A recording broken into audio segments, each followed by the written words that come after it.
there is no morality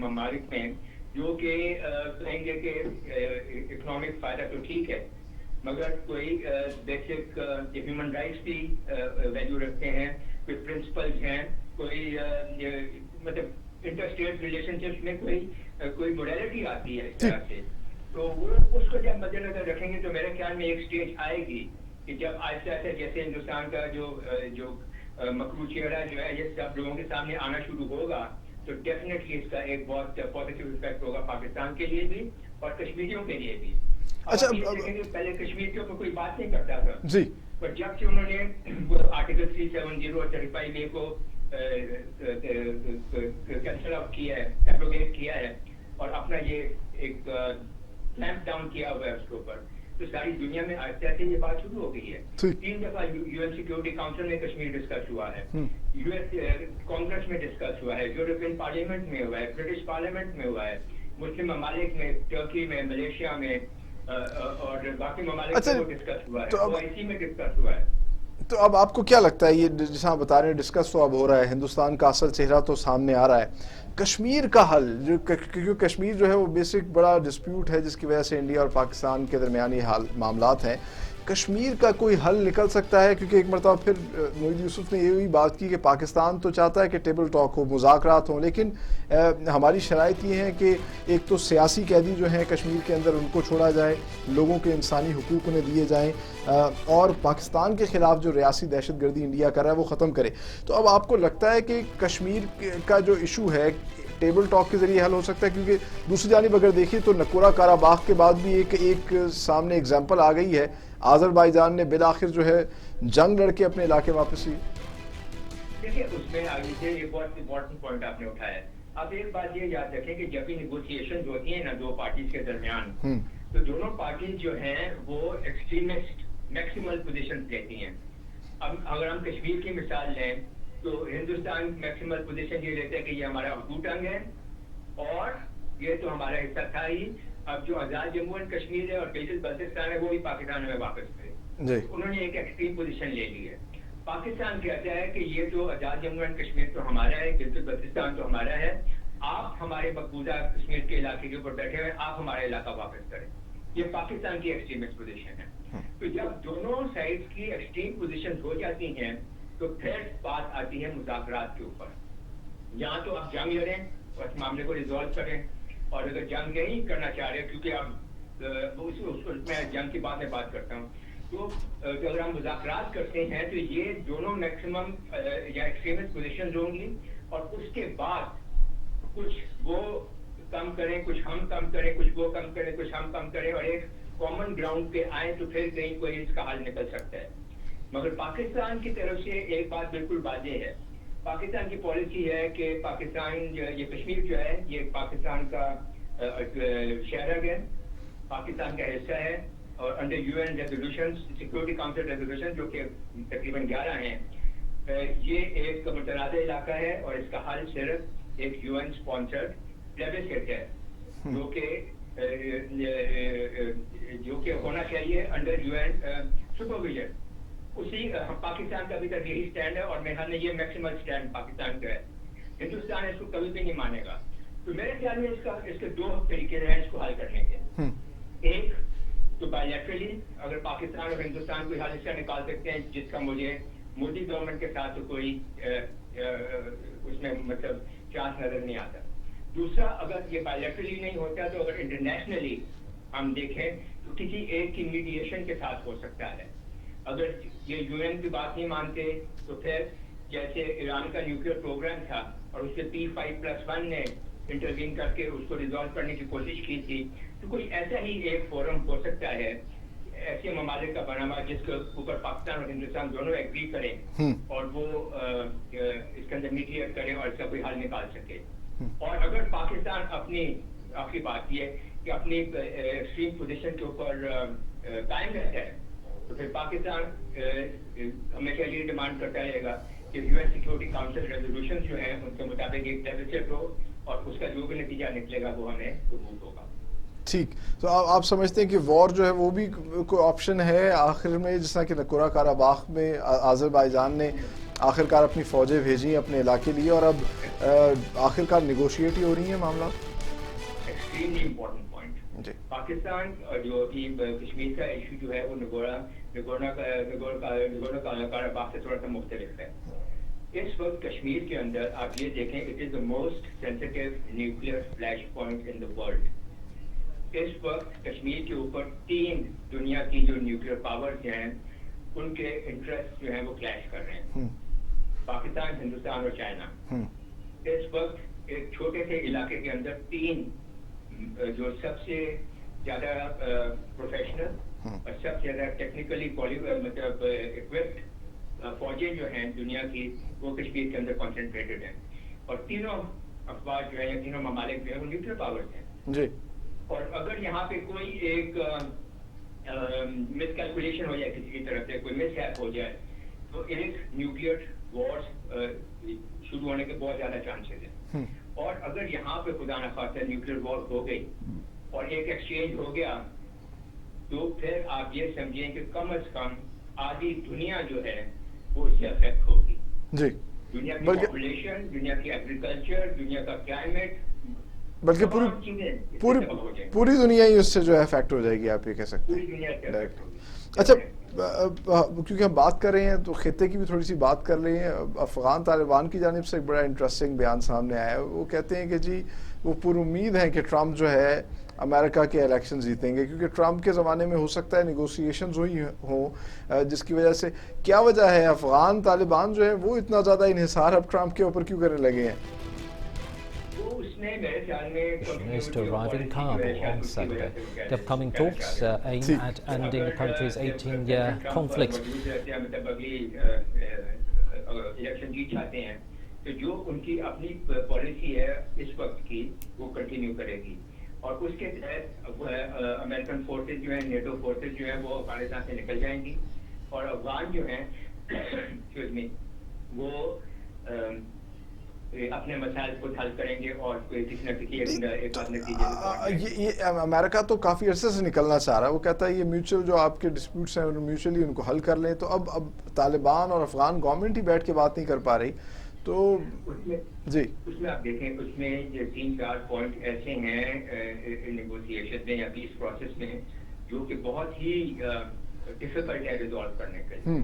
سب سے پہلا point جو ہے وہ ہے کہ کس ٹائپ کی گورنمنٹ ہوگی بعد میں، جیسے جو بھی ڈیسائیڈ کرتے ہیں. اب افغان طالبان چاہتے ہیں اسلامک شریعہ اور جو نارتھرن الائنس ہے یا نیشنل یونٹی گورنمنٹ ہے وہ لوگ چاہتے ہیں ویسٹرن پارلیمنٹری ڈیموکریسی.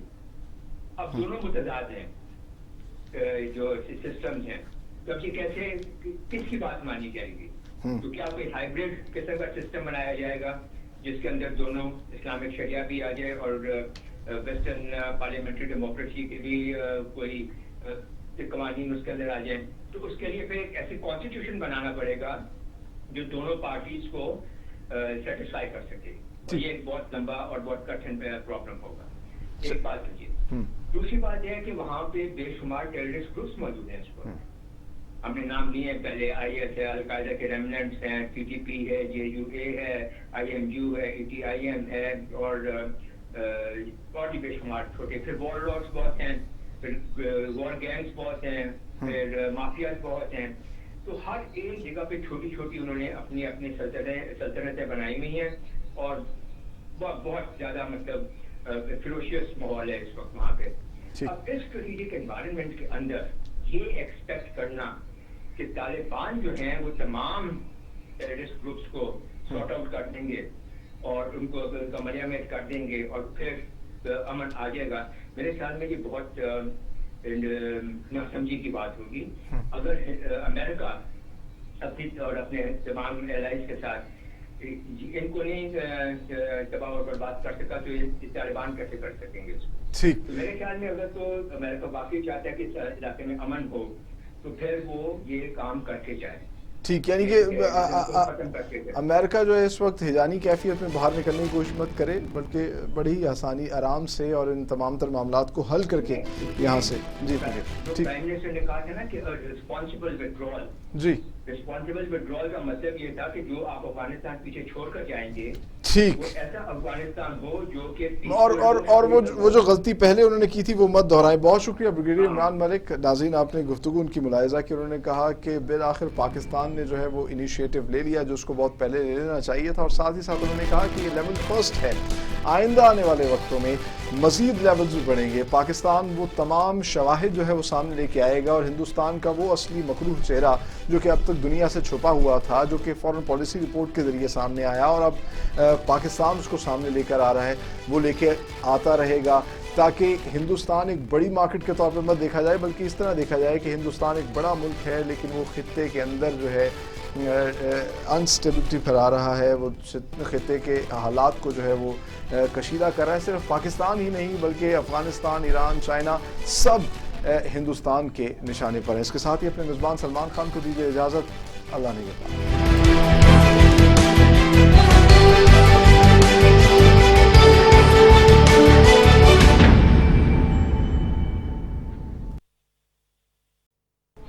بہت شکریہ رسول بخش رئیس صاحب. ناظرین آپ نے گفتگو ملاحظہ کی, سینئر اینالسٹ, ایجوکیشنسٹ, اور ان کا یہ کہنا ہے کہ اب جو فورن پالیسی پاکستان نے اپنائی ہے یہی اصل میں پاکستان کو فورن پالیسی اپنانی چاہیے تھی, اور ہندوستان کا جو اصل مکروہ چہرہ ہے وہ دنیا کے سامنے بے نقاب کرنا چاہیے تھا. مزید بھی اس پر بات کریں گے لیکن یہاں وقت ہوا ایک بریک کا, ہمارے ساتھ رہیے.